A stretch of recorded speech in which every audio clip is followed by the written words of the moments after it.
BRS, Congress, BJP 3 శిబిరాలుగా నాయకులు మాట్లాడుకుంటున్న మాటల తీరు చూసినప్పుడు తెలంగాణ రాజకీయం ఆనాడు ప్రజలు కోరుకున్న తీరులోనే వెళుతుందని మీరు ఫీల్ అవుతున్నారా?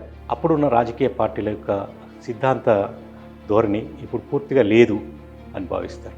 60 వయసులో ఉన్న వాళ్ళు ఒక తక్కువ చేసుకొని మాట్లాడడం చాలా తరచుగా కనబడుతున్న తెలుగు 2 రాష్ట్రాల్లో ఇది అనివార్యమా? ఇది సమాజంలో వచ్చిన మార్పు సంకేతం అని అర్థం కూడా ఉమ్మడి ఆంధ్రప్రదేశ్లోనే విలువలు దిగజారడం అనేది మొదలైంది. అయితే పరస్పర దూషణలు, వ్యక్తిగత దూషణల స్థాయికి దిగజారిపోయింది. వ్యక్తుల కాంగ్రెస్ తెలంగాణ ప్రజల అంటే ఒక ప్రాంతీయ కోణంలో మీరు ఇందాక ఆత్మాభిమానం అస్తిత్వం అన్నారు కదా, ఆ విషయాన్ని అడ్రస్ చేయగలుగుతున్నదా కాంగ్రెస్? మొదలు బీజేపీ ప్రచారం చేసింది. వాస్తవంగా ఇందులో మనం గమనించాల్సింది ఏంటంటే బీజేపీ చాలా బాగా ప్రచారం చేసింది. ఒక సమయంలో ప్రజలు స్కిల్ యూనివర్సిటీ అన్నారు, సన్నబియ్యం ఇస్తున్నారు పేదవాళ్లకు, తర్వాత ఇంటిగ్రేటెడ్ స్కూల్ అని ఒక పాలసీ తీసుకొస్తున్నారు. హైదరాబాదుకు పెట్టుబడులు లేదా అంతర్జాతీయ సంస్థలు చేస్తామని చెప్తున్నారు.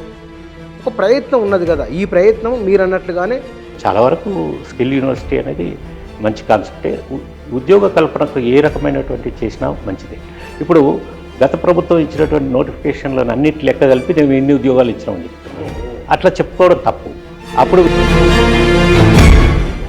నమస్తే.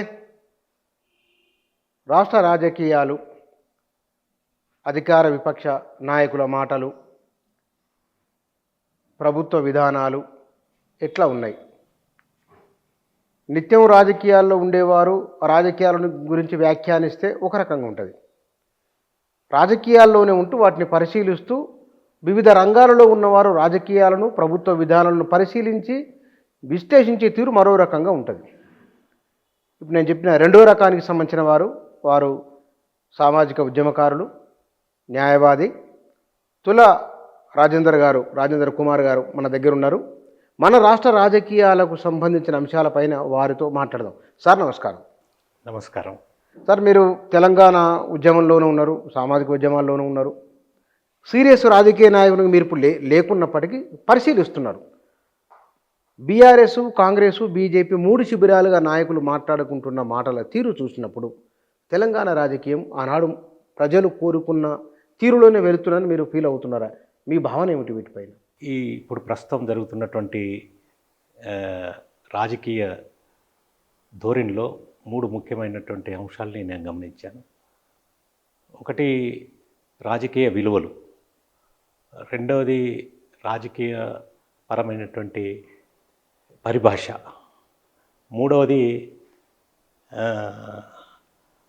మీడియా పాత్ర. ఇవి 3 అంశాలుగా మనం చూసినప్పుడు మనం ప్రస్తుత పరిస్థితిని సరిగా బేరీజు వేసుకోవాలి. గతంలో మీడియా లేనప్పుడు రాజకీయ పార్టీలకు గతంలో అంటే మనం సమాజంలో కూడా భిన్నమైనటువంటి వయసుల వాళ్ళు భిన్నమైన పద్ధతిలో ప్రస్తుత పరిస్థితిని పరిశీలిస్తారు. 80 సంవత్సరాల వయసున్న వాళ్ళు అప్పుడున్న రాజకీయ పార్టీల యొక్క సిద్ధాంత ధోరణి ఇప్పుడు పూర్తిగా లేదు అని భావిస్తారు. 60 వయసులో ఉన్న వాళ్ళు ఒకప్పుడు అట్లా ఉండేది కానీ ఇప్పుడు దిగజారుతున్నది అని అనుకుంటారు. తర్వాత 40-20 మధ్యలో ఉన్న వాళ్ళు ఇదేనేమో రాజకీయం అనుకుంటారు. తర్వాత వచ్చే కొత్త తరం యువకులు ఎవరైతే ఉన్నారో రాజకీయాలు పట్టించుకోవట్లేదు, రాజకీయాలు వాళ్ళ సబ్జెక్ట్ కాదనుకుంటారు. కానీ రాజకీయాలు గతం కంటే కూడా ప్రజా జీవితాన్ని ప్రభావితం చేస్తుంది. ఎందుకు ప్రభావితం చేస్తున్నదంటే గతంలో గవర్నెన్స్ రోల్ అనేది ఎక్కువగా ఉండేది కాదు. ప్రజలు వాళ్ళ యొక్క వృత్తులపైన ఆధారపడి వాళ్ళ జీవనాన్ని వాళ్ళు సాగించేవాళ్ళు. ఇవాళ గ్లోబలైజేషన్ తర్వాత ప్రతిదీ కుగ్రామంగా మారిన తర్వాత ఉద్యోగం రావాలన్నా, ఉద్యోగం చేయాలన్నా, వృత్తులు చేయాలన్నా, వ్యవసాయం చేయాలన్నా అవన్నీ కూడా ప్రభావితమై ప్రపంచీకరణ యొక్క ప్రభావంలోనే ఉన్నాయి. కాబట్టి ప్రభుత్వ విధానాలు, ప్రభుత్వాలు చాలా దగ్గరైనాయి. అంటే కొంతమంది ఏమంటారంటే 1980లో వచ్చినటువంటి మార్పులు, ఇది రామారావు వల్ల వచ్చింది, తెలుగుదేశం వచ్చిన తర్వాతనే పత్రికలు చదువుతున్నారు. ఇది కాదు. ప్రజా జీవితంలో రాజకీయాల గురించి ప్రజలు అప్పుడు చూసిన పద్ధతి రాజకీయ నాయకులను చూసేవారు. రాజకీయ విలువల్ని, సిద్ధాంతాలను చూసేవాళ్ళు. కమ్యూనిస్ట్ పార్టీలు, కాంగ్రెస్ పార్టీ రెండే ఉండేవి. కాబట్టి వాళ్ళ సిద్ధాంతం వాళ్ళది, వాళ్ళ పద్ధతిలో వాళ్ళు ఉండేవాళ్ళు, వీళ్ళ పద్ధతిలో వీళ్ళు ఉండేవాళ్ళు. వీటి మధ్య పెద్దగా అంతరం కూడా చాలా ఉండేది. కాబట్టి ఈ కలగలుపు రాజకీయాలు లేవు అప్పుడు.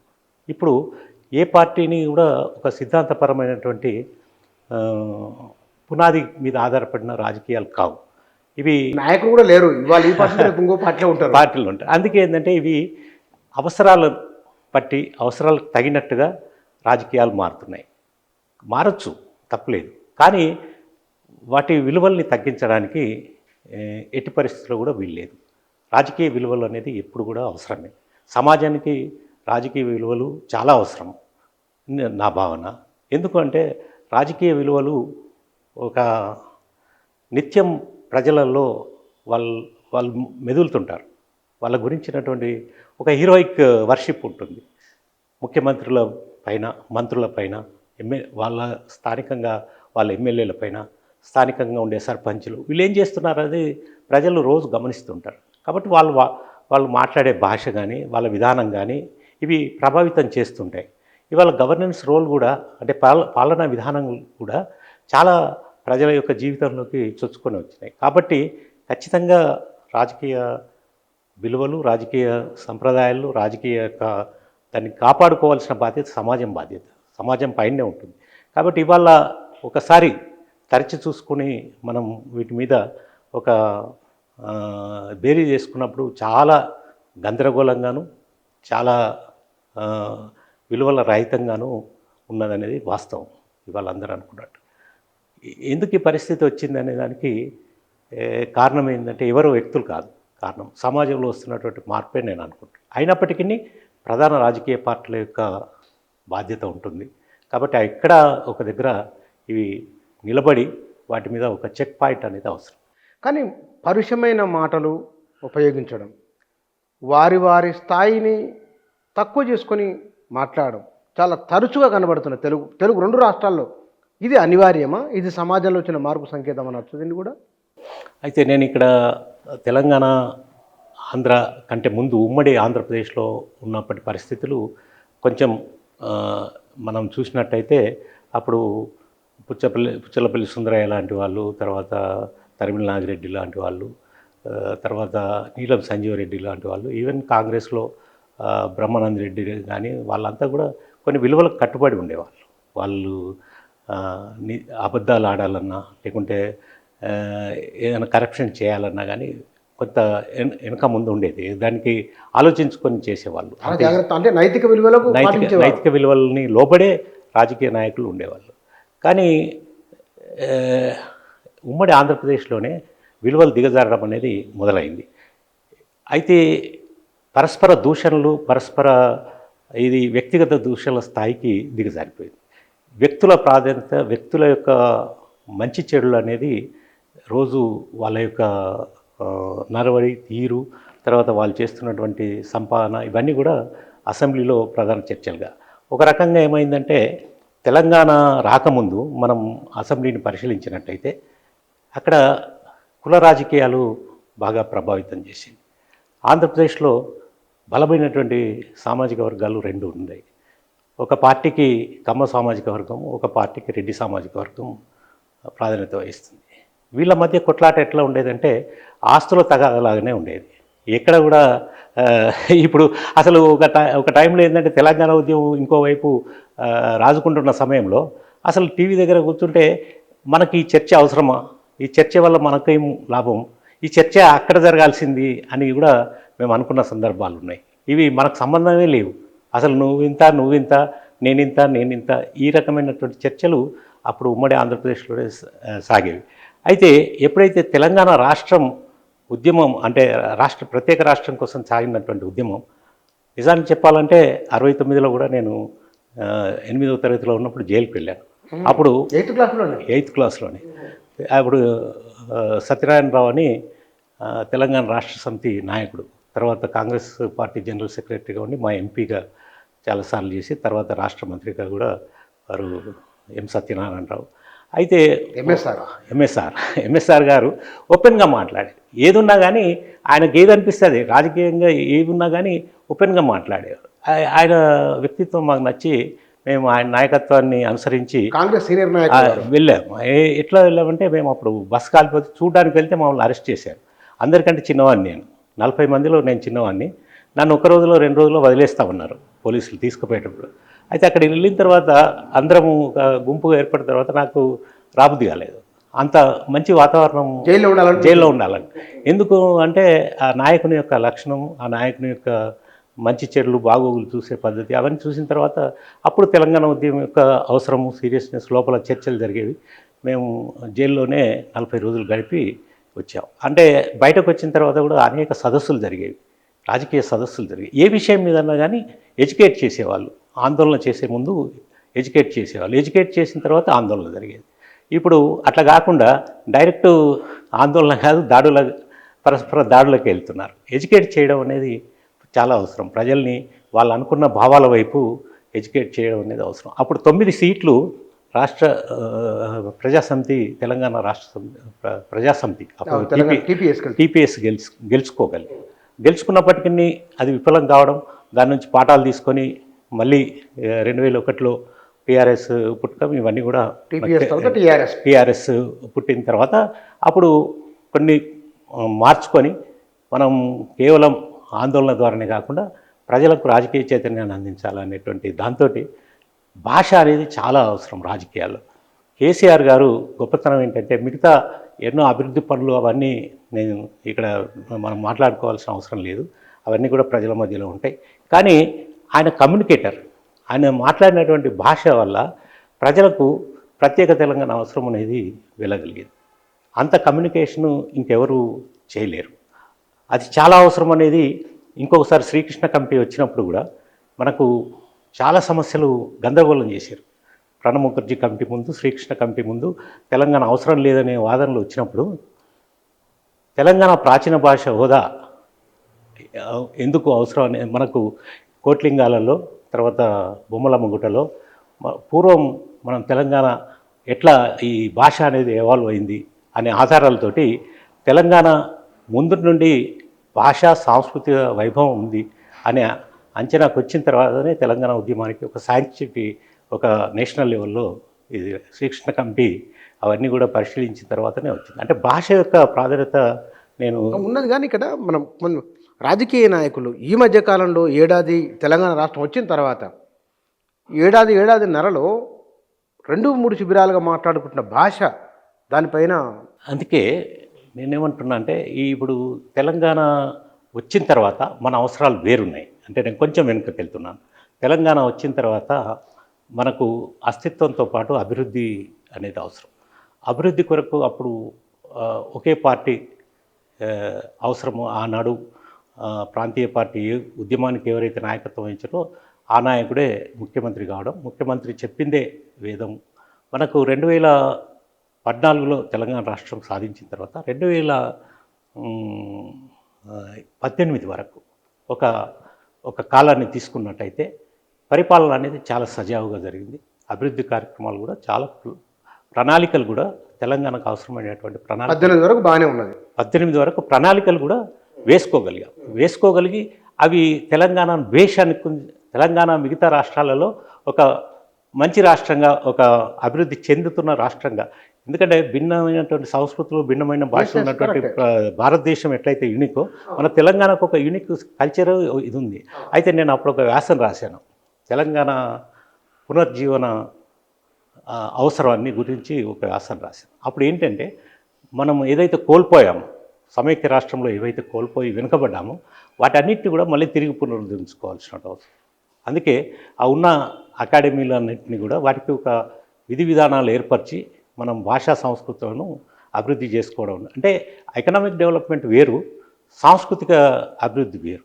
సాంస్కృతికంగా చాలా కోల్పోయిన వాటిని మళ్ళీ పునరుద్ధరించాల్సినటువంటి అవసరాన్ని మనం గుర్తించినప్పటికీ అవి చేసుకోలేకపోయినాం. 18 తర్వాత ఈ పవర్ సెంటర్స్ అనేది పనిచేసాయి. ఎప్పుడైనా పవర్ చుట్టూ లాబీస్ ఉంటాయి. అట్లే పవర్ లాబీ అనేది పనిచేసింది. అప్పుడు కేసీఆర్ ఎన్ని రకాల అభివృద్ధి ప్రణాళికలు వేసినప్పటికీ, ఎన్ని రకాల మంచి పనులు చేసినప్పటికీ అవి కింది వరకు గ్రౌండింగ్ కావడంలో, రెండవది కింద ఏం జరుగుతుందనేది నాయకునికి వెళ్ళడం లేదు. ఆయన చూసినా అవి మీద ఒక స్పందించి మళ్ళీ తగిన సవరణలు జరగలేదు. కాబట్టే తెలంగాణ పరిస్థితి అనేది కొంతమంది చేతుల్లోకి వెళ్ళిపోవడం జరిగింది. దానివల్ల వచ్చిన ఫలితం కూడా మనం చూసాం. ఎప్పుడు కూడా తెలంగాణ ప్రజలు ఆత్మాభిమానాన్ని కోల్పోరు. ఆత్మాభిమానంతో అస్తిత్వం నినాదంతో తెలంగాణ రాష్ట్రం సాధ్యమైంది. కాబట్టి అస్తిత్వాన్ని కోల్పోయే పరిస్థితి వచ్చినప్పుడు తెలంగాణ ప్రజలు మార్పును కోరుకున్నారు. ఆ మార్పులో ఈ పార్టీ కాంగ్రెస్ పార్టీ అధికారంకి రావడం, అక్కడ బీజేపీ పార్టీ నేషనల్ పార్టీ. కొంచెం మళ్ళీ చెప్పండి. ఆత్మాభిమానం అస్తిత్వం అన్నారు కదా, అంటే ఏమిటి? ఆత్మాభిమానం అస్తిత్వం అంటే ఏంటంటే తమ వరకు తాము ఎన్నుకున్న ప్రభుత్వం తమకు దగ్గర లేదు, తమ దగ్గరికి ప్రభుత్వం రావట్లేదు, ప్రభుత్వం దగ్గరికి తాము వెళ్ళట్లేదు అనే భావనలో ప్రజలు. ఎందుకంటే ఎమ్మెల్యేలు కూడా వెళ్ళలేని పరిస్థితిలో ఉన్నారు అనే దాన్ని రెండో విడతలో ప్రజలు ఎమ్మెల్యేలకు కూడా ప్రభుత్వాన్ని, అంటే ప్రభుత్వం ఒక పనిచేస్తుంది కానీ ఈ రాపో ఏదైతే ఉందో, బంధం ఏదైతే ఉందో కింది నుంచి పైకి, పైనుంచి కిందికి అనేది అది సవ్యంగా జరగలేదు. దానివల్ల ఏమైంది, ప్రజలలో కొంత అంటే తెలంగాణ వచ్చింది దేని కొరకు, తెలంగాణ దేని కొరకు సాధించుకున్నాం, కాబట్టి ఈ ఆత్మాభిమానం వైపు మళ్ళీ చూడాల్సిన పరిస్థితి వచ్చింది. అప్పుడు టీఆర్ఎస్ బీఆర్ఎస్గా మారడం, దానివల్ల కూడా కొంత ప్రజలలో పార్టీ పట్ల నెగటివ్ వచ్చింది. ఇవన్నీ పార్టీకి సంబంధించిన విషయాలు అయినప్పటికీ ప్రజలకు సంబంధించినటువంటి విషయంకి వచ్చేసరికి ప్రజలు మార్పును కోరుకోవడం సహజం. ఒక 10 సంవత్సరాల తర్వాత ఒక పార్టీ అధికారంలో ఉన్న పార్టీని ప్రజలు మార్చుకోవాలనుకుంటారు. అది తప్పేం కాదు, ప్రజాస్వామ్యంలో అది జరుగుతుంటుంది. అయితే నేను అనుకునేది ఏంటంటే తెలంగాణకు నేషనల్ పార్టీస్ రెండు సాధ్యం చేయడం, తెలంగాణ తీసుకురావడంలో ఒక తప్పనిసరి పరిస్థితిలో తెలంగాణ ఉద్యమంలో ఎంతోమంది అసూలు పాసి అమరులు అయిన తర్వాత తెలంగాణ ఉద్యమం వచ్చింది. ప్రజలు సబ్బండ వర్ణాలు ఇందులో పాల్గొనడం, తెలంగాణ సమాజం అంతా ఏకమైన తర్వాత తెలంగాణ వచ్చింది. ఊరికనే తెలంగాణ రాలేదు, ఎవరి కొంతమంది ఖ్యాతి వలన తెలంగాణ రాలేదు. అయితే నాయకుడు పాత్ర ఖచ్చితంగా ఉంటుంది. నాయకుడు తప్పకుండా ఆయన పాత్ర వహించిండు. ఆయనకు 10 ఏళ్ళు ప్రజలు అవకాశం ఇచ్చారు. అయితే ఇక్కడ ఈ వచ్చే నేషనల్ పార్టీస్కి ప్రాంతీయ అవసరాలు, ప్రాంతీయ మనోభావాలు పట్టవు. అంటే ఇప్పుడు కాంగ్రెసు తెలంగాణ ప్రజల అంటే ఒక ప్రాంతీయ కోణంలో మీరు ఇందాక ఆత్మాభిమానం అస్తిత్వం అన్నారు కదా, ఆ విషయాన్ని అడ్రస్ చేయగలుగుతున్నదా కాంగ్రెస్? ఆ విషయాల మీదనే ప్రచారం జరిగింది. కాంగ్రెస్ పార్టీ ప్రచారం చేసింది, మొదలు బీజేపీ ప్రచారం చేసింది. వాస్తవంగా ఇందులో మనం గమనించాల్సింది ఏంటంటే బీజేపీ చాలా బాగా ప్రచారం చేసింది. ఒక సమయంలో ప్రజలు మార్పును కోరుకున్నప్పుడు బీజేపీ అధికారంకి వస్తుందని కూడా ప్రజలు ఒక అవసరం వచ్చింది. అయితే బీజేపీ అవసరాలు వేరు, బీజేపీ ఎజెండా వేరు. బీజేపీ హిందుత్వ ఎజెండా తప్ప తక్షణం తనకు ఇక్కడ అధికారం కావాలని అనుకోలేదు. అనుకున్నా తన పద్ధతిలో రావాలని అనుకుంటుంది కానీ మామూలుగా ఎవరి పద్ధతి. అయితే ఇప్పుడు కాంగ్రెస్ ఏదైతే అధికారంలోకి వచ్చిందో, ఇది అధికారంకి రావడమే పరమావధిగా అన్నిటినీ తను అడ్రస్ చేయగలిగినది, అడ్రస్ చేసి ఏదైతే ఆత్మాభిమానం ఉందో దాన్ని కూడా అంశంలో వాళ్ళ ప్రచార అంశంలో విమర్చుకున్నప్పటికీ ఒక ప్రత్యేకమైనటువంటి ఈ ఆర్థిక వాగ్దానాలు ఏవైతున్నాయో అవి చాలా వరకు అవి సాధ్యమవుతాయా సాధ్యం కాదా అనేది ఆలోచించకుండానే అన్నీ గుప్పించారు. గుప్పించడంతో ఆశలు ప్రజలకు ఎక్కువ పెరిగిన తర్వాత అవి తీర్చడం అనేది సాధ్యం కానప్పుడు, అవి ప్రజలకు చేరనప్పుడు నేచురల్గానే పాత ప్రభుత్వం మీద కొత్త ప్రభుత్వం అయితే ఉంటుంది, ఘర్షణ ఉంటుంది. పాత ప్రభుత్వం చేసిన వాటిని కొత్త ప్రభుత్వం చేసిన వాటిని పేరు మార్చడము, తర్వాత ఇవి మార్చడం, ఇవన్నీ కూడా చేయడం తప్పేం కాదు. కానీ తన వైపు నుంచి జరగాల్సినటువంటి ఒక పాజిటివ్ కృషి ప్రజలకు ఒక పెద్ద ఎత్తున ఒక ప్రణాళికాయుతమైనటువంటిది ప్రజల ముందు పెట్టలేకపోయింది. అంటే కేసీఆర్ హయాంలో ఒక కాళేశ్వరం, ఒక ప్రాజెక్ట్ నిర్మాణం జరిగినట్టు, ఒక ప్రజల జీవితానికి వ్యవసాయం ఆధారితమైనటువంటి గ్రామీణ ప్రాంతాలలో ఒక పెద్ద మార్పు తీసుకొచ్చింది.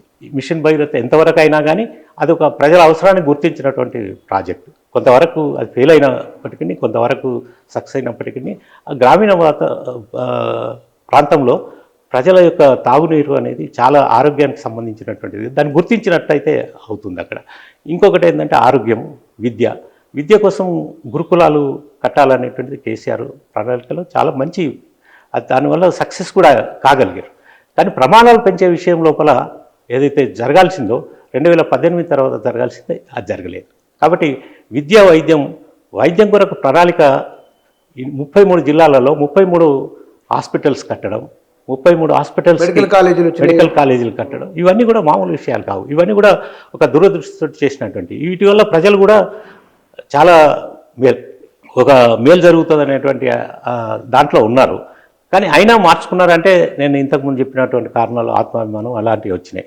అయితే వచ్చిన ప్రభుత్వం ఏం చేయాలి, వీటిని ఎట్లా ముందుకు తీసుకుపోతాం అనేటువంటి ఆలోచనలో ఉండాలి తప్ప ఇవి తప్పు అవి తప్పు దీన్ని నెగిటివ్ యాంగిల్లో తీసుకొని నిత్యం ప్రచారం. ఎందుకంటే ముఖ్యమంత్రి మాట్లాడిందంటే చాలామందికి వెళ్ళిపోతుంది, ఏం మాట్లాడుతుండ అనేది చాలామంది చూస్తారు. కాబట్టి కాంగ్రెస్ పార్టీ కూడా ఒక సమిష్టి కృషి, ఒక పార్టీ ఒక రోల్ అనేది కొద్ది రోజుల వరకు లేదు. రేవంత్ రెడ్డి గారు ఏది మాట్లాడితే అది కాంగ్రెస్ పార్టీ ప్రాబ్లం. కానీ రేవంత్ రెడ్డి హిమ్సెల్ఫ్ ఆయన వచ్చిన బ్యాక్గ్రౌండ్ చూస్తే ఆయన ఆర్ఎస్ఎస్ వాది అని, ఆయన తెలంగాణ తెలుగుదేశం ముద్ర ఇవన్నీ ఉండడం వల్ల ఆయన కాంగ్రెస్ వాదిగా ప్రజలు కానీ ఈవెన్ కాంగ్రెస్ పార్టీలు కూడా చాలామంది మొదట్లో ఆయనను విశ్వసించలే. కానీ ఎప్పుడైతే అధికారంకి వచ్చాడో, ముఖ్యమంత్రి అయ్యాడో, ఆయన పూర్తిగా మార్చుకోవాల్సింది, ఆయన వైపు నుంచి జరగాల్సింది. అట్లే కాంగ్రెస్ పార్టీ కూడా తన వైపు గత ప్రభుత్వాన్ని విమర్శిస్తూనే ప్రస్తుతం తమ ప్రణాళికల్ని ప్రజల్లోకి ఎఫెక్టివ్గా తీసుకెళ్ళగలగాలి. ఏది పాజిటివ్గా మేమేం వాగ్దానాలు చేసామో, మేము వాగ్దానాలు చేయని కూడా మేము ఇవి చేయదలుచుకున్నాం. ఎందుకంటే అంతకుముందు ప్రభుత్వం రానప్పుడు చేసే వాగ్దానాలు, ప్రభుత్వం వచ్చినప్పుడు నిర్దిష్టమైనటువంటి దాన్ని ఏమంటారు రోడ్ మ్యాప్ను ఇవ్వలేకపోయింది కాంగ్రెస్. రోడ్ మ్యాప్ను ఇవ్వలేకపోవడం అనేది ఎప్పుడైతే జరిగిందో నిత్యము ఈ విమర్శనే ఉంటుంది. కాబట్టి తెల్లారు లేవగానే ఈ ఫోన్ ట్యాపింగ్ వ్యవహారం కానీ లేకపోతే ఇలాంటి, అయితే ఫోన్ ట్యాపింగ్ వ్యవహారం అనేది ఒక ఏజెన్సీ పని. వాస్తవంగా అది చూసినట్టయితే మనం నిష్పక్షపాతంగా పరిశీలించినట్టయితే ఒక ఏజెన్సీ పని. ఒకవేళ ఎవరికైనా ఎక్స్ట్రా ఫోన్ ట్యాపింగ్ వల్ల ఇబ్బందులు జరిగినప్పుడు జరిగి ఉంటాయి, జరగలేదని కూడా నేను చెప్పట్లేదు. ఎవరికైనా జరిగినా కానీ ఆ కంప్లైంట్ వచ్చింది, ఆ కంప్లైంట్ వరకే దాన్ని తీసుకోవాలి. కానీ దాన్ని వాడుకోవడం ఉన్నది చూసినా ఒక పొలిటికల్ అంశంగా, ఫోన్ ట్యాపింగ్ అంశాన్ని ఒక పొలిటికల్ అంశంగా, తర్వాత ఏ అంశం అదే ఇప్పుడు అంటే మీరు చేయలేదా మేము చేయలేదా, మీరు మాట్లాడలేదా మేము మాట్లాడలేదా, ఇది దిగజాటు రాజకీయాలు. వీటి వల్ల ప్రజలకు ప్రజలు కూడా వీటిని విశ్వసించరు. ప్రజలకు ఏంటంటే ఇప్పుడు ఏంటంటే తక్షణ ఇన్స్టెంట్ ఉంటుంది కదా, ఇన్స్టెంట్ రాజకీయాలు, ఇవన్నీ కూడా ఇన్స్టెంట్ రాజకీయాల వైపు రాజకీయ పార్టీలు తీసుకెళ్తున్నాయి. ఇది సరి అయిన పోకడ కాదు. ఇది ఇన్స్టెంట్ రాజకీయాల నుంచి ప్రాంతీయ పార్టీ దాని అవసరాలు, నువ్వు ఏదైతే కాంగ్రెస్ పార్టీ మర్చిపోయిందో వాటిని గుర్తు చేయడం తప్పు కాదు, వాటి వైపే మాట్లాడాలి. ప్రజలు ఉన్నారు, చూస్తున్నారు, ప్రజలు అబ్జర్వ్ చేస్తారు, మంచి చెడు ప్రజల ఖాతాలో జమ అవుతుంది. కాబట్టి దాని గురించి వరి కావద్దు. తీర్పు చెప్పే అధికారం రాజకీయ పార్టీలకు ఉండదు. రాజకీయ పార్టీలు తీర్పు కూడా చెప్పేస్తున్నాయి. ఇటు కాంగ్రెస్ పార్టీ కానీ ఇటు బీఆర్ఎస్ ప్రభుత్వం కానీ తీర్పులు చెప్పేస్తున్నాయి. అంటే చెప్పుకోవడమే తమ బాధ్యత, కానీ తీర్పు చెప్పే బాధ్యత తీర్పు ప్రజలు చెప్తారు. కాబట్టి వేచి చూడాలి. ప్రజల తీర్పు కొరకు వేచి చూసే పద్ధతి అనేది రాజకీయ పార్టీలు అనుసరించకుండా వ్యక్తిగత దూషణలు, వ్యక్తిగత దాడుల వరకు వెళ్ళడం అనేది అవాంఛనీయం. ఇది రాజకీయ పరంగా సరైనది కాదు, ఈ సమాజానికి కూడా ఉపయోగపడదు. అదేవిధంగా మీడియా పాత్ర కూడా ఈ సందర్భంగా నేను చెప్పదలుచుకున్నాను.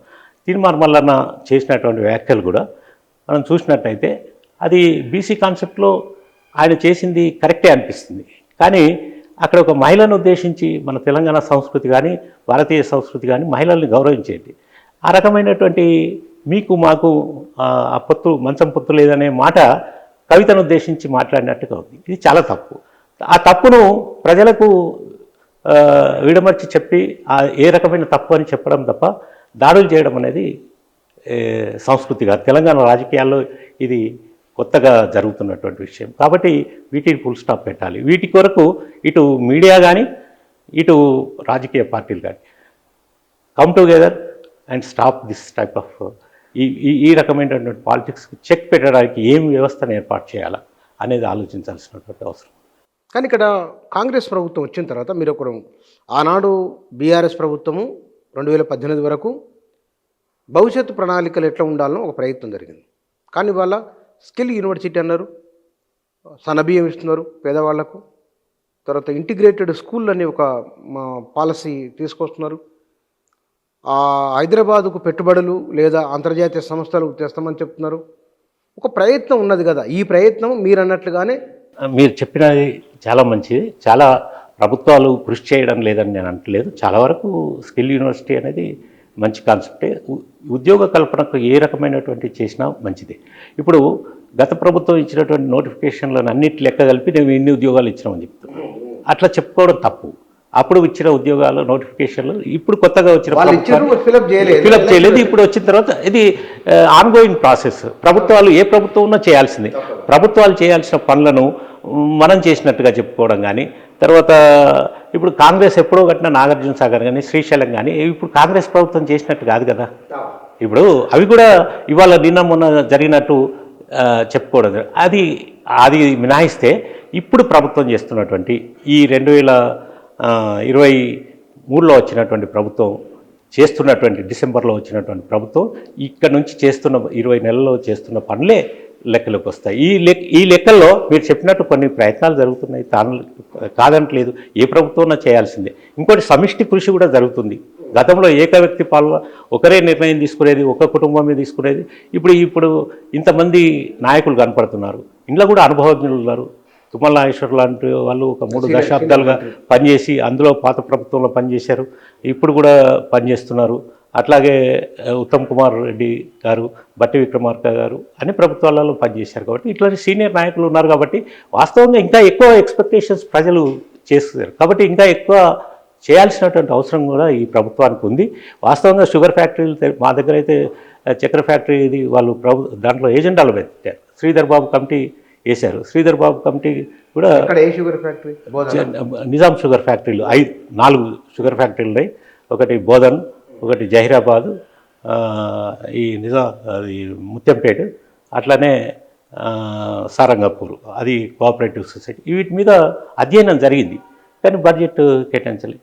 బడ్జెట్ కేటాయింపు విషయం కూడా ముఖ్యమంత్రి గారు బేలగా డబ్బులు ఇదంతా మీ పని, అది ప్రజలకు చెప్పాల్సిన అవసరం లేదు.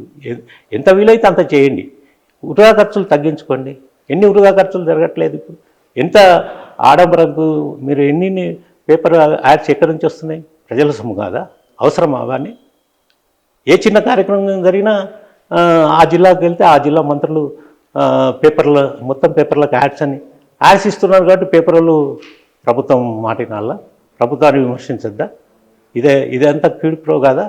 దీన్ని మనం సమర్థించకూడదు. తెలంగాణ అవాంఛనీయమైన తెలంగాణ అభివృద్ధికి ఇవన్నీ కూడా ఆటంకాలు. కాబట్టి ప్రభుత్వం సిన్సియర్గా తామిచ్చిన వాగ్దానాల్ని అమలు చేయడానికి చిత్తశుద్ధి ప్రదర్శించడంతో పాటు కొత్త ప్రణాళికను వేయడం, కొత్తగా తీసుకొచ్చే ఉపాధి కల్పనకు తీసుకొచ్చే వాటిని ప్రజలు గమనిస్తారు. ఖచ్చితంగా ఈ ప్రభుత్వానికి ఇంకో 5 ఏళ్ళు మనుగడ ఉండటానికి అది అవకాశం. కానీ ఇక్కడ కాళేశ్వరం విషయం తీసుకుందాం. కాళేశ్వరం పైన ఒక విచారణ ఒక అంశం అయితే, రెండవది ఇరిగేషన్ డిపార్ట్మెంట్కి సంబంధించిన ఇంజనీర్లు వారిపైన అవినీతి ఆరోపణలు, అంటే వారికి ఆస్తులు అక్రమాస్తులకు సంబంధించి వరుసగా వస్తున్నాయి. మొన్న ఈఎన్సీ, అంతకుముందుకు ఇంకో 2 హరిరామ్, శ్రీధరు. ఖచ్చితంగా ఇప్పుడు అవినీతి ఎక్కడ జరిగినా దాన్ని మనం బయట తీయాల్సిందే. అవినీతిని మనం ప్రోత్సహించకూడదు. గత ప్రభుత్వంలో ఏ ప్రాజెక్టు కట్టినప్పుడు కూడా అవినీతి అనేది సహజంగా కొంత జరుగుతుంది.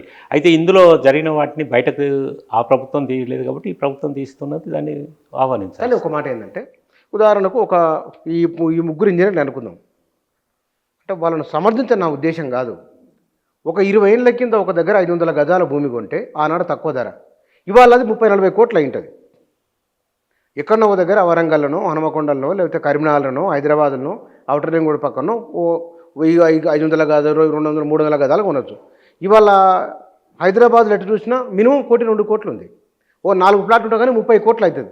అది కూడా అది ఆదాయానికి మించిన ఆస్తి కిందకి వస్తుంది కదా అని ఆయన ఒక ఆర్గ్యుమెంట్ ఉన్నది. అవును, వాస్తవం. ఇప్పుడు ఎందుకంటే అక్కడే కాదు, ఇంకా రావాల్సిన చేయాల్సిన అవినీతి వ్యతిరేకంగా నిరోధక చట్టంతో అధికారులు ఉన్నారు, తర్వాత ఏసీబీ ఉంది. వాళ్ళంతా కూడా వాళ్ళ పనులు చేస్తే తప్పకుండా అవినీతిని ఎదుర్కొని అవినీతిని నిర్మూలించడం కూడా తెలంగాణకు అవసరమే. ఎందుకంటే అవినీతిని ఉన్నంత వరకు అభివృద్ధి అనేది ఆటంకంగానే ఉంటుంది. కాబట్టి అవినీతి పరమైనటువంటి వాటిని ప్రజల పరం చేయాలనేది కూడా ఒక దృష్టి ఉండాలి. కానీ ఇక్కడ కాళేశ్వరం విషయంలో కాంగ్రెస్ ఏం చేస్తే బాగుంటుంది? కాళేశ్వరం విషయంలో దానికి కొనసాగింపు తప్ప ఇంకా వేరే ఇంకా మిగతాది ఏం చేయాలంటే దాంట్లో ఏవైతే లోపాలు ఉన్నాయో గమనించే ఉంటారు. కాబట్టి ఆ లోపాలను సరిదిద్ది దాన్ని మరింత ఎఫెక్టివ్గా పనిచేయడానికి పనిచేయాల్సింది తప్ప దాన్ని మొత్తం తప్పని అది డిసోన్ చేసుకునే పద్ధతి కరెక్ట్ కాదు. నేను ఈ మధ్యనే సెక్రటరియట్ వెళ్ళాను. అది బ్రహ్మాండమైనటువంటి ఎవరు అధికారంలో ఉన్నా కానీ దాన్ని మనం ఆహ్వానించాల్సిందే. అట్లా గత ప్రభుత్వం చేసినటువంటి ఇప్పుడు హాస్పిటల్స్ కానీ ఇవన్నిటిని కొత్తగా దాంట్లో రిక్రూట్మెంట్ చేయండి. దాంట్లో ఎంతోమందిని మనం డాక్టర్స్ తీసుకెళ్ళాల్సి, ఎందుకంటే ప్రైవేటు వైద్యం ఎంత ఖరీదైంది. ఇవాళ ప్రైవేటు విద్య ఇప్పటికీ మహమ్మారి ప్రజలకు అదొక తలకు మించిన భారంగా ఉంది. ఇన్ని ప్రభుత్వ స్కూళ్ళు ఉండగా ప్రైవేట్కి ఎందుకు వెళ్తున్నారు? ప్రైవేట్ మోజు ఎందుకు ఉన్నది? ప్రైవేట్ స్కూళ్ళకు ఎందుకు ప్రోత్సాహం ఇస్తున్నారు? ఈ గవర్నమెంట్ ఎందుకు తగిన విధంగా వారు నియంత్రించట్లేదు? ఇవి కదా కావాల్సిన సమస్యలు. నియంత్రిస్తే ఈ స్కూళ్ళు బాగుపడతాయి. ఈ స్కూళ్ళకి మనం ఇన్ఫ్రాస్ట్రక్చర్ వచ్చింది, ఇన్ఫ్రాస్ట్రక్చర్ అంతా వేస్టే కదా. ఇప్పుడు ఇన్ఫ్రాస్ట్రక్చర్ బ్రహ్మాండంగా డెవలప్ చేసింది. కేసీఆర్ ప్రభుత్వం చేసిన పనులలో ఇన్ఫ్రాస్ట్రక్చర్ బ్రహ్మాండంగా వచ్చింది. కానీ దాని ప్రమాణాలు పెంచడానికి సిబ్బంది, దాని ప్రమాణాలు ఈ ప్రభుత్వం చేయాలి. ఈ ప్రభుత్వం చేయాల్సిన పని చేయకపోతే ఖచ్చితంగా ప్రజలు ఆ ప్రభుత్వం యొక్క నెగటివ్ ఖాతాలోనే జమ అవుతుంది. కాబట్టి అటువైపు దృష్టి సారించాలి, అటువైపు దృష్టి పెట్టాలని ఈ ప్రభుత్వాన్ని కోరుతున్నాను. ఈ ప్రభుత్వం ఇంకోటి చేయాల్సింది ఏంటంటే, ఒక మంచి పని ఏం చేయాలంటే ఈ భాషను నియంత్రించడానికి ఇటు రాజకీయ పార్టీల యొక్క అనుభవజ్ఞులతోటి, తర్వాత మీడియాలో ఉన్నటువంటి అనుభవజ్ఞులతోటి, అవసరమైతే ఒక సిట్టింగ్ జడ్జి నాయకత్వంలో ఈ రెండు పనిచేస్తే ఖచ్చితంగా మనం ఏం చేయాలంటారు? ఒక కమిటీ ఇటు రాజకీయమైనటువంటి పరిభాషను అతిక్రమించిన వాళ్ళ మీద చర్యలు తీసుకోవడానికి, ఇటు మీడియాలో కూడా సమస్య అంతా హెడ్డింగ్ తమ్మునేల్తో అలాంటి వాటిని నియంత్రించడం చాలా అవసరం.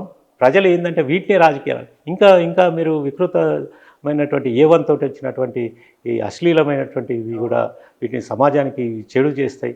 వీటిని కూడా అరికట్టాల్సిన బాధ్యత ప్రభుత్వం మీద ఉంటుంది. ఇది లేకపోతే యువత కాదు, వివాహబంధము తర్వాత ఇలాంటి కుటుంబ వ్యవస్థ విచ్ఛిన్నానికి ఏవన్ను ఉపయోగిస్తున్నారు. చాలా దురదృష్టకరమైనటువంటి వీటి మీద ప్రభుత్వం చర్యలు తీసుకొని ఒక సమాజాన్ని ఆరోగ్యకరమైనటువంటి, ఎందుకంటే అవి సమాజ అభివృద్ధికి ఉపయోగపడాలని, సమాజ విచ్ఛిన్నానికి, సామాజిక సమస్యలకు దారితీసే విధంగా అవి ఇవాళ పనిచేస్తున్నాయి. వాటి మీద నియంత్రణ చాలా అవసరం. ఏ ఛానల్స్ అయితే ఏ సంస్థలు అయితే వాటిని ఇచ్చేస్తున్నాయో వాటిని తప్పకుండా నియంత్రించడానికి ఇటు మీడియా వాళ్ళు నడుము కట్టాలి, అటు ప్రభుత్వంలో కానీ విపక్షాలు కూడా రాజకీయ పార్టీల పరంగా కూడా ఒక పెద్దల కమిటీ వేసుకొని వాళ్ళు చేయాలి. ఇటు నియంత్రణ వీళ్ళ నుంచి కూడా శాసన మండలి చైర్మన్లు, శాసనసభ చైర్మన్లు కలిసినటువంటి కమిటీ, ఒక జడ్జితో కమిటీ, ఇటు ఇక్కడ ప్రెస్ అకాడమీ మాజీ చైర్మన్లు, ప్రెస్ అకాడమీ చైర్మన్లు, తర్వాత మీడియా సంస్థల ప్రతినిధులు కలిపి ఒక కమిటీని నియంత్రించుకోకపోతే సమాజాన్ని మీద ఒక ఏదైతే సమాజానికి ఆరోగ్యం ఇవ్వాల్సినటువంటి ఒక డాక్టరు ఒక ఆరోగ్యాన్ని చెడగొట్టే మందు ఇచ్చినట్టు ఉంటుంది. కాబట్టి వీటిని నియంత్రణ కొరకు తప్పకుండా ఈ రెండు ముందుకు రావాలని నేను నా అబ్జర్వేషన్లో, నాకు పరిశీలనలో ఉన్న విషయాలు. మీరు బయట నుంచి చూస్తున్న ఒక వ్యక్తిగా ఈ ప్రభుత్వం ఇంకా ఏ అంశం మీద దృష్టి పెడితే బాగుంటుందని మీరు అనుకుంటారు? ఉపాధి కల్పన అనేది చాలా అవసరం. ఇవాళ గ్రామీణ ప్రాంతాలలో నిరుద్యోగ సమస్య అనేది చాలా ఉంది. వలసలు అనేది ఇప్పటికీ జరుగుతున్నాయి. వలసల్ని మనం నిరోధించాలంటే ఇంకెన్నో ఫుడ్ ప్రాసెసింగ్ యూనిట్స్, నేను ఎందుకంటే మంత్రి శ్రీధర్ బాబు గారితో కలిసినప్పుడు కూడా ఈ విషయం చెప్పాను. ఉన్న ఫ్యాక్టరీలో తెరిపించడంతో పాటు కొత్త ఫ్యాక్టరీలని మనం ఒక జిల్లాకు ఒక ఫ్యాక్టరీ ఏర్పాటు చేసుకోవాల్సి ఉండే ఇప్పటికే. ఇప్పుడు అది మనం ప్రణాళికలో తీసుకొచ్చి ప్రభుత్వం అటువైపు ఉపాధి కల్పన, అందరికీ ప్రభుత్వ ఉద్యోగాలు రావు కాబట్టి ప్రైవేటుగా మనం ఎంతమందిని ఉద్యోగాలలో చేర్చగలిగితే అంత మ్యాన్ పవర్ను మనం నిరర్థకంగా ఉన్నటువంటి మానవ సంపదను మానవ మేధస్సును మనం సమాజ అభివృద్ధికి తర్వాత వాళ్ళ మానవ సూచి మనం చాలా వెనుకబడిపోతున్నాం. నిజంగా చూసినట్టయితే మన అభివృద్ధి అనేది ఎకనామిక్ అభివృద్ధి కాదు. అటు భారతదేశంలో అయినా ఇటు మనకు ఎంతైతే పాపులేషన్ ఉందో ఈ పాపులేషన్కి తగినంత మానవ అభివృద్ధి రేట్ అనేది లేదు. 133వ స్థానంలో ఉన్నాము ఇప్పుడు భారతదేశంలో. మన తెలంగాణ కూడా మానవ సూచిలో చాలా వెనుకబడేది. ఒకవైపు సంపూర్ణ అక్షరాస్యతతో పాటు ఈ మానవ సూచిని పెంచాల్సిన అవసరం ఉన్నది.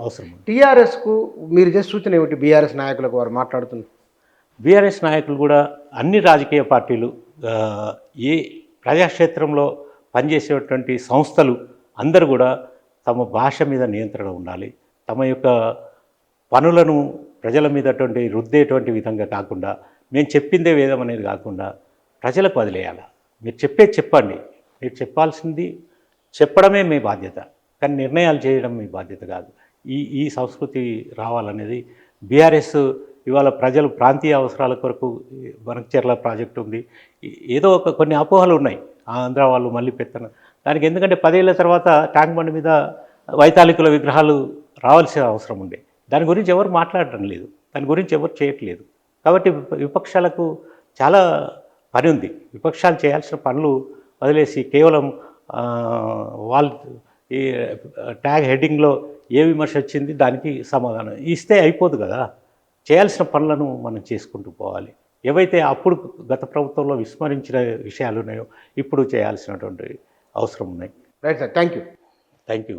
మన రాష్ట్ర రాజకీయాలకు సంబంధించి అంటే 3 అంశాలు వారన్నది: రాజకీయ నాయకులు, ప్రభుత్వ విధానాలు, మీడియా, వారు మాట్లాడే మాటలు అనుకోవాలి. ఈ విషయంలో ఎవరు ఎక్కడ వారి విషయంలో మార్పు చేసుకుంటే బాగుంటుంది అనే అంశాలకు సంబంధించి వారి విశ్లేషణ ఇది. Thank you.